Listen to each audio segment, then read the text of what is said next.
there, my name's James, and I hope you've all been staying healthy and sane as we all do our parts to battle this COVID-19 pandemic.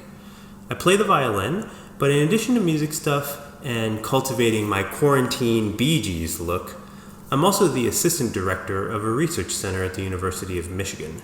And like a lot of people at the university, I've been working fully remotely during this stay-at-home period. Now, under normal circumstances, when I'm not at the office, I'd be playing music with others or by myself, or I'll be watching sports, and sometimes I'll do both at the same time. But lately, I've found myself tinkering with a recent acquisition, which is a baritone ukulele. Now, if this looks bigger than ukuleles you've seen before, you're absolutely right. This baritone ukulele is larger and has a deeper sound than the standard soprano ukulele. And if you stay tuned, you just might hear it played. So, like you all, I'm a big music lover, and I'm also really into trivia. So I thought I'd put the two together into a short round of music trivia and put you all to the test. So, what do you say? Shall we play? Let's do it. Welcome to Who Wants to Be a Music Trivia Millionaire? And by millionaire, I mean that you're playing for the love of trivia and $0. How this is going to work is I'll read you the question and the answer choices. I'll give you a couple seconds to decide what your answer is, and then I will reveal the correct answer and give you a little bit of extra knowledge about that correct answer.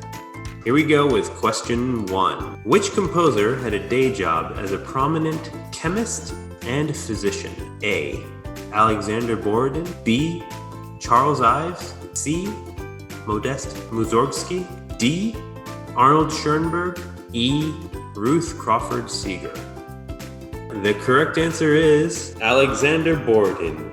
Various pieces by Borodin were adapted to form the bulk of the music of the Broadway show Kismet, which won the 1954 Tony Award for Best Musical.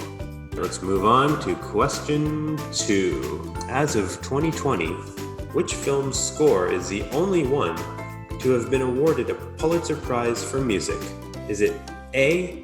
The Hours by Philip Glass, B. Louisiana Story by Virgil Thomson, C. Of Mice and Men by Aaron Copland, D. The Red Violin by John Corigliano, E. Schindler's List by John Williams. Correct answer is Louisiana Story, a film from 1948.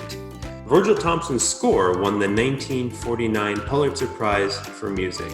His opera, Four Saints in Three Acts, written with Gertrude Stein and premiered in 1934, notably featured an all-black cast portraying European saints. Let's move on to question 3. In addition to his work in churches and in the service of aristocrats and royalty, Johann Sebastian Bach directed, for a time, an ensemble that often performed specifically at what type of venue? Was it a casino? B. Bookstore? C. Beauty salon? D. Pub? Or E. Coffee house? Did you lock in your final answer? Well, here we go. Venue was, in fact, a coffee house. Café Zimmermann, not to be confused with Zingerman's in Ann Arbor, was a popular social hub in Leipzig that often hosted Bach's ensemble. It is very likely that his coffee cantata, BWV 211, was among the works performed there. And here is an engraving that actually shows what Café Zimmermann looked like in the 1700s. Let's move on. Question 4. This pianist, among the most celebrated of the 19th century, and the spouse of another well-known musician, was one of the first to perform from memory, helping to establish it as a standard performance practice. Was it A. Maria Chopin, B. Alma Mahler, C. Fanny Mendelssohn, D. Clara Schumann, or E. Cosima Liszt Wagner? The correct answer is Clara Schumann. As a child prodigy, Clara performed from memory starting at a relatively early age. She went on to become one of the most famous and respected pianists of her day. In fact, She was almost certainly better known at the time than her husband Robert. Clara was also an accomplished composer and an influential piano teacher.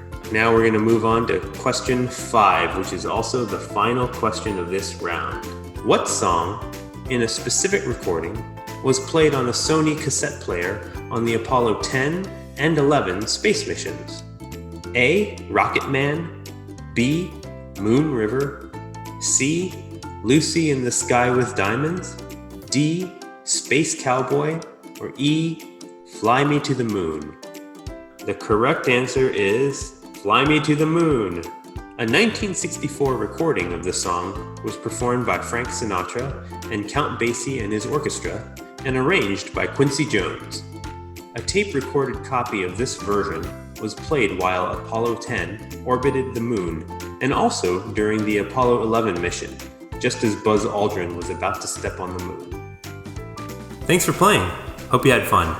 And as a prize for being the winner of the showdown between you and yourself, I'll leave you with the following clip.